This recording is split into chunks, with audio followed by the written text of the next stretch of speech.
For lesson 2 with some of the shapes that we have, and right now I've just been doing squares and rectangles, but if I left click and hold, you have a couple other choices. You've got an ellipse, so I'm going to choose that. I can do, all kinds of ellipses. Again, same thing. If I hold on shift, it'll give me a perfect circle. If I say hover here, hold on alt and click, it emerges from the center. Hold on shift and it makes a perfect circle from the center.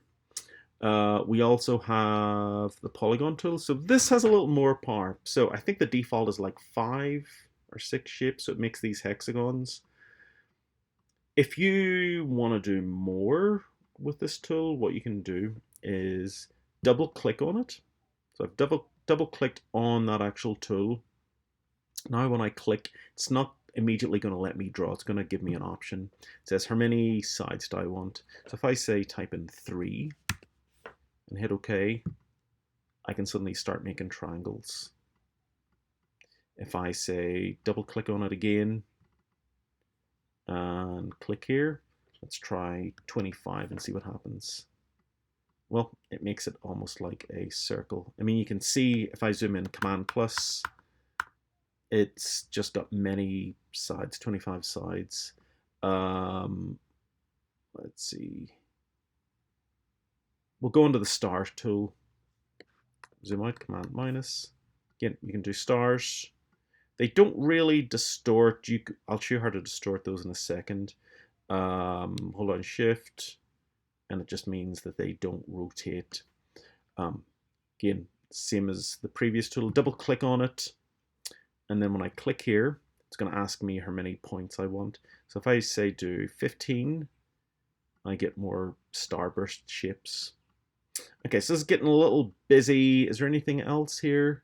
Line segment tool. I've not really played around with it, but as you can see, it just lets you draw loose lines. Okay, so the next tool I'm going to show you is the selection tool. Again, if you want to see what a tool is, just hover over it. So I'm going to click on that. And what it lets you do is move these and modify them.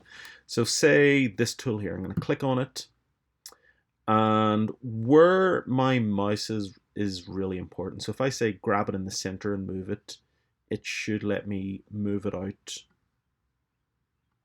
If I say grab this handle here, it will let me distort it.